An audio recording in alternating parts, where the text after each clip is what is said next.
So this is going to be another movie review. This one's called Creature from the Haunted Sea, 1961.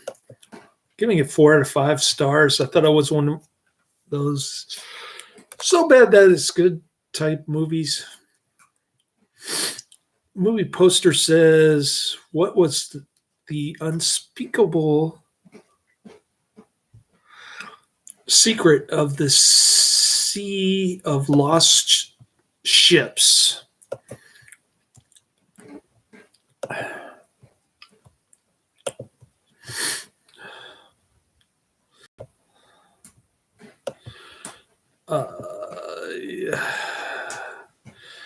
It's a 1961 horror comedy film directed by Roger Corman. I didn't get any laughs out of it. Well, the unintentional humor occurred with the blondie throwing her G-man spy sexual harasser off the boat. That was the highlight of the movie right there. 1961 horror comedy directed by Roger Corman. And then Monte Hellman added some more scenes for the television version, which is a version that I saw.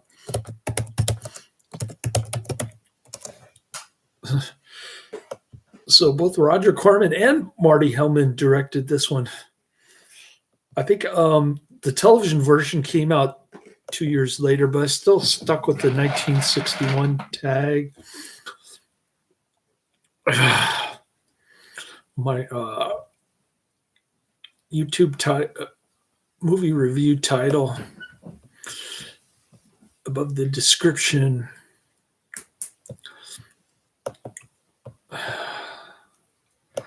This is recording date today, June 11th. Written by Charles B. Griffith.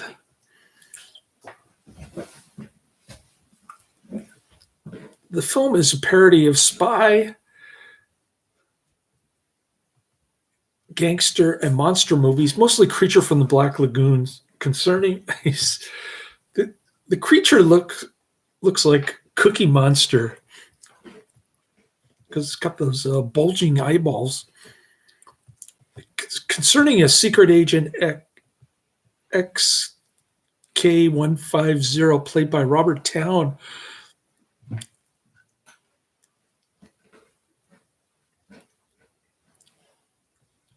Under the pseudonym Edward Wayne, who goes under the codename Sparks Moran in order to infiltrate a criminal gang led by Renzo Capetto, Anthony Carbone, who's trying to transport an exiled Cuban general with an entourage, a large portion of the Cuban treasury out of Cuba.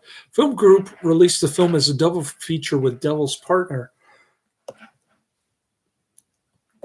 It was the last of an unofficial trilogy of black comedies by Griffith and Corman, which also included Bucket of Blood and Little Shop of Horrors. Corman later said, "The surprise to me was there were 3 of these low-budget comedy horror films that were also audacious. I mean, it's so wild to do films that cheaply and on that short a schedule and with such an insane subject matter. It seemed to me I would have either a great success or a colossal failure. It was disappointing that they were all modest successes, and it did figure that I could do something so wild and get a little conservative return on the money, and the end would be so routine." In 1982, Corman said, "Hardly anyone has ever seen this movie or even knows that it exists, but the film has developed a minor cult reputation. During the Cuban Revolution, deported U.S. gambler and racketeer Renzo Capetto Anthony Carbone comes up with a get-rich-quick scheme. He uses his yacht to help a group of loyalists headed by General Tostada. What a name, General Tostada. And Mundo Rivera Alvarez escape with Cuba's national treasury, which they plan to use to stage a counter-revolution. U.S. secret agent XK150, using the alias Sparks Moran, Robert Town, credited as Edward Wayne, has infiltrated the gang, which consists of Capito's brazenly felonious blonde girlfriend. What does brazenly felonious mean? Mary Belle Monahan, Betsy Jones Moreland, her deceptively clean-cut younger brother, Happy Jack, Robert Bean, and a gullible, good-natured, and homicidal oaf named Pete Peterson Jr., Beach Dickerson, who constantly animal animal impressions. Then he finds an ugly-looking girlfriend in San Juan who also makes animal impressions. Unfortunately, despite his other role as the story's omniscient narrator, Sparks is too much the Maxwell Smart type style bumbler to figure out what is going on because of his own incompetence and his hopeless infatuation with the completely uninterested Mary Belle. He regards his attempts to rescue her from a life of crime with amused contempt. She throws him off the boat. Capito plans to steal the fortune in gold and then to claim that the mythical creature from the haunted sea rose and devoured the loyalists, but it is he and his crew who murder the Cuban soldiers with sharpened claw-like gardening tools and leave behind footprints made with a toilet plunger and a mixture of olive oil and green ink. However, he does not know that there is a really shaggy, pop-eyed sea monster.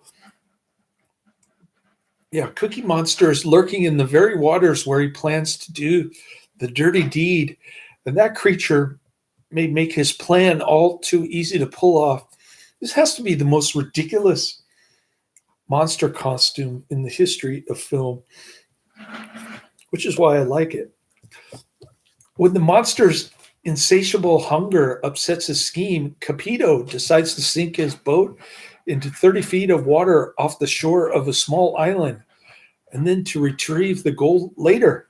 Complications ensue when the male members of his gang get romantically involved with the natives, with Pete hooking up with Porcina, Esther Sandoval, and Jack with her pretty daughter Mango, Sonia Naomi Gonzalez, and local working girl Carmelita. Blanquita Romero takes an instant liking to Sparks. Capito and his gang go scuba diving to attempt to salvage the loot, but the creature picks them all off one by one, except for Sparks and Carmelita.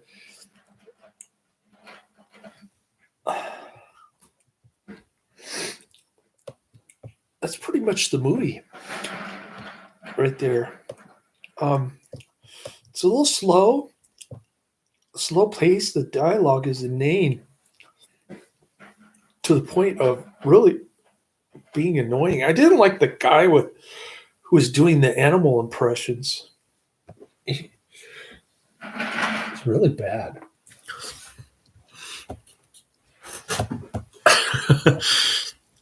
It's about the same as Bucket of Blood, I guess, this one. In 1959, following the completion of The Little Shop of Horrors, Roger Corman assembled a small cast and crew and arrived in Puerto Rico to direct Last Woman on Earth, produce a World War II film titled Battle of Blood Island.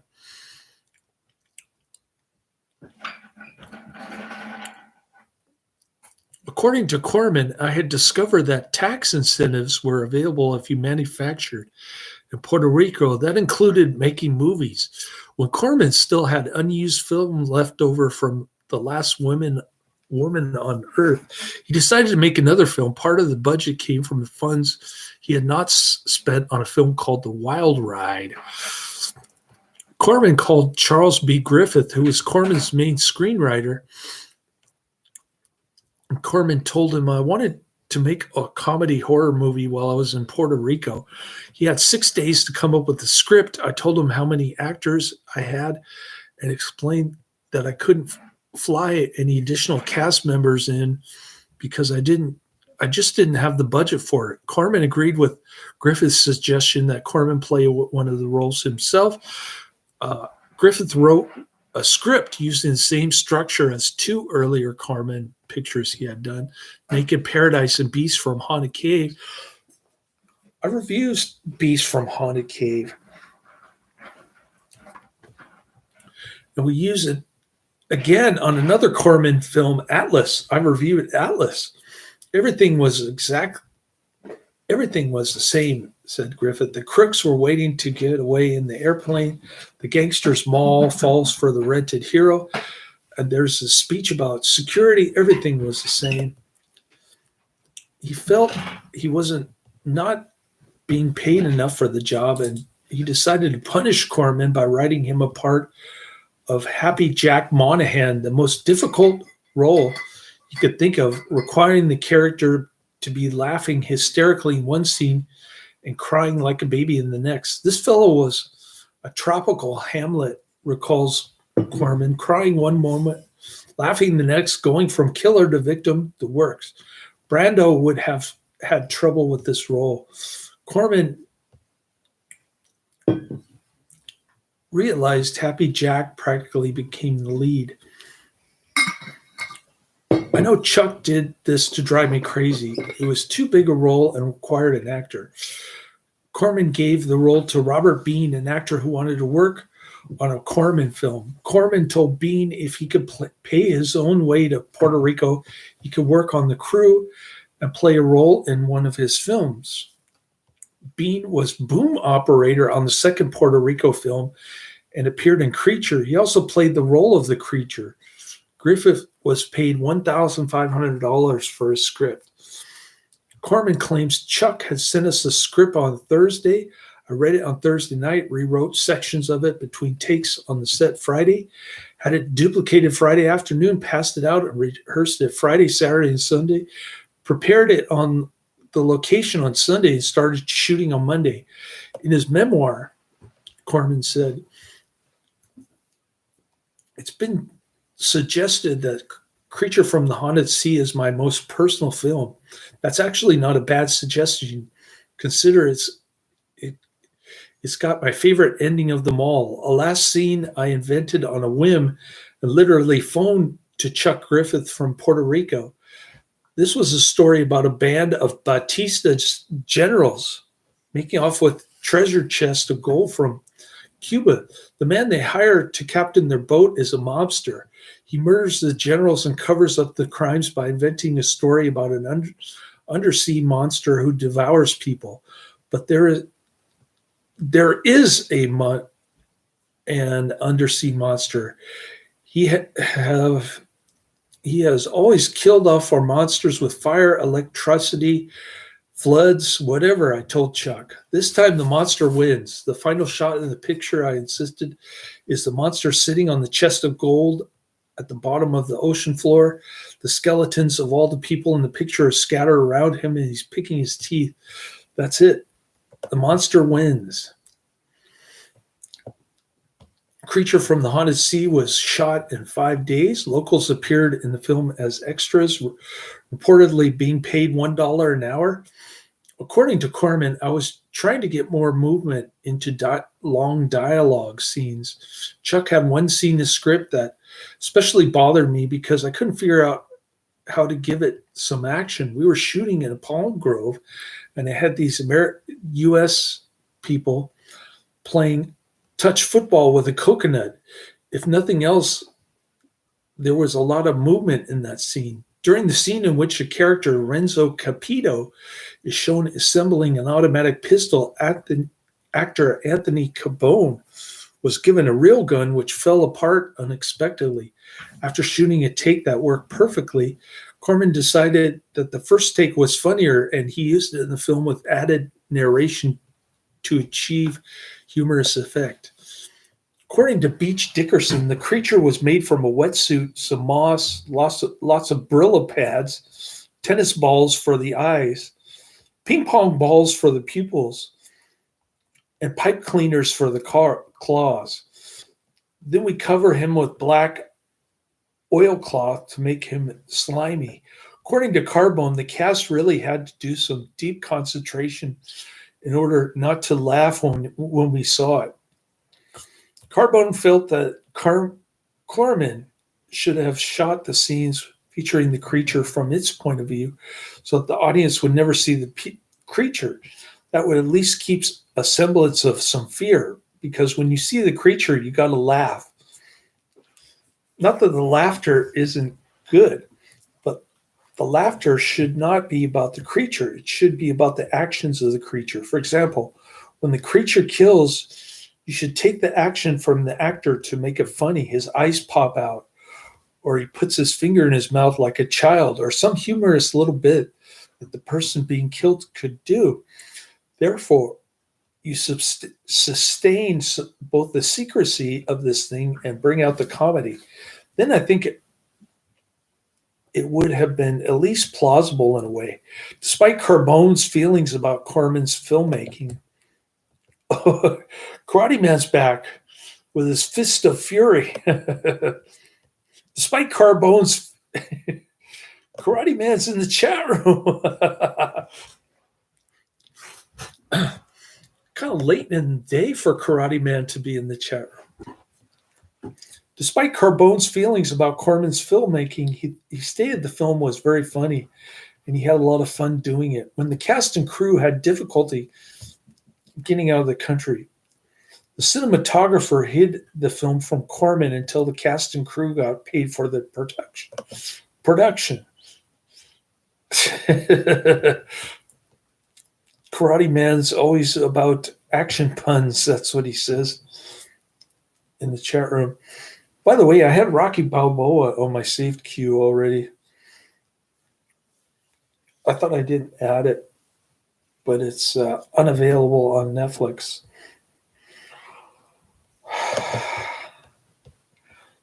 The disc, Netflix has the disc, but it's unavailable. Somebody else is renting it, I guess, or it's they don't have enough copies of it to send it to me. Actress Betsy Jones Moreland stated of the production that the only problem with the movie is that it started out to be a takeoff on everything Roger had ever done before. It was to be a comedy, a laugh a minute. Then all of a sudden, somewhere in the middle of it, they got lost and it got to be serious. Moreland continues to state that she just assumed that nobody would ever see it in the beginning because it was going to be a sophisticated spoof and it was going to be an inside joke. I was not ashamed of it. Later, when it didn't turn out to be that way, when it got off the track and got dumb, then I wish that I never heard of it. It is kind of dumb, but it's got the unintentional humor and the ridiculous looking monster at the end.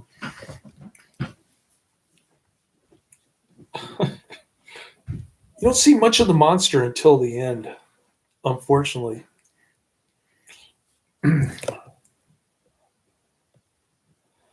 Robert Towne later said, I don't really see myself as an actor, and that movie confirmed my suspicions. It underlined that I most definitely did not have a career as an actor. The film's musical score, written by Fred Katz, was originally written for A Bucket of Blood. According to Mark Thomas McGee, author of Roger Corman, The Best of the Cheap Acts, each time Katz was called upon to write music for Corman, Katz sold the same score as if it were new music. The score was used in a total of 7 films, including The Wasp Woman and The Little Shop of Horrors. I think I've reviewed both of them. I know I've reviewed The Wasp Woman for sure with Michael Marks. Creature from the Haunted Sea was not released until 1961. The film's marketing campaign did not make the film out to be a comedy and instead promoted the film as a straight thriller. The film's poster asks, what was the unspeakable secret of the Sea of Lost Ships? And requests that audience do not give away the answer to the secret. Many audiences found the advertising to be misleading, which hurt the film's box office. Corman said the film had a mild success. I couldn't believe you could do such insane stuff on film and get a little tiny profit. As I said, it should have been a big success or a big failure. I stopped at that point. I've done 3 of these. It was time to move on, do other things. In March 1963, Corman reassembled the cast in Santa Monica to appear in new scenes directed by Monte Hellman for television airings of the film, expanding the length to 74 minutes, which is the version that I saw on YouTube. Title song sung by Betsy Jones Moreland was added by Hellman on the assumption that a film called Creature from the Haunted Sea should have a title song. Hellman also shot footage for television versions of Beast from Haunted Cave, Ski Troop Attack, and The Last Woman on Earth. According to Hellman, that was probably the most fun I've ever had because I was the producer, writer, and director, and I had absolute control over the crew and how the money was spent and everything. It was really fantastic. Plus, the fact it was totally off-the-wall stuff. It was like Saturday Night Fever. In 2008, a colorized version was released by Legend Films.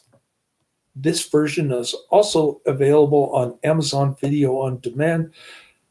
Film critic Kevin Binion wrote, this early of a B- movie fluff from Roger Corman and Company is hastily slapped together melange of crime thriller and monster flick laced with enough ham-fisted satire to make the entire mess enjoyable. Dave Sindelar on his website Fantastic Movie Musings and Ramblings criticized the film's script as being an unfocused mess due to its poor structure and pacing. Sindelar also criticized the poor design of the monster. TV Guide awarded the film 2 out of 4 stars, calling the film entertaining. Dennis Schwartz from Osis World Movie Reviews gave the film a grade D, calling it rotten, penning the film's juvenile comedy and monster design. Yeah, I have to.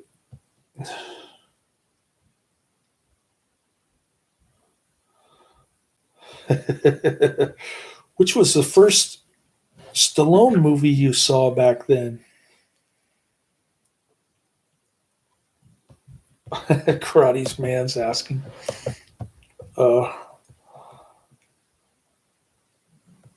Rocky? that was probably the first. I used to play on television. I used to see bits and pieces of it. I don't think I've actually sat through an entire Rocky. Back then? You mean when I was a kid? The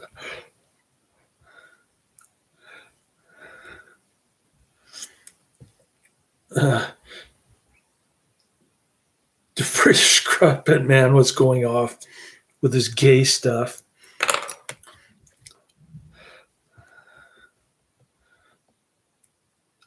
I am not gay, not even close.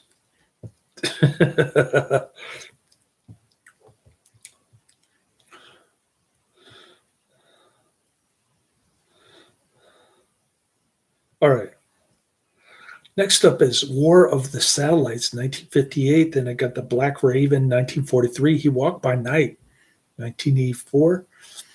They Were So Young, 1954. And Whatever It Takes, 1998. The Karate Man recommendation. Yo, Adrian.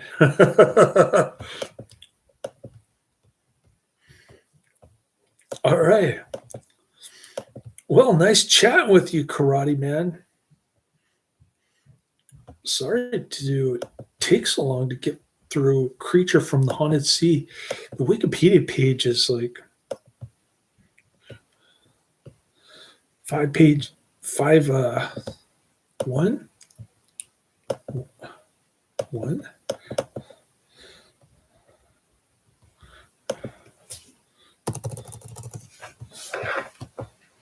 Try this again.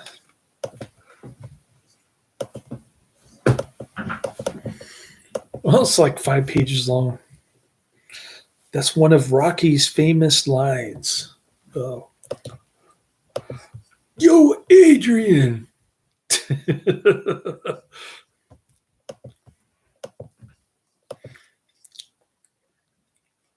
I think Stallone admitted that Arnold was the bigger action star than he was.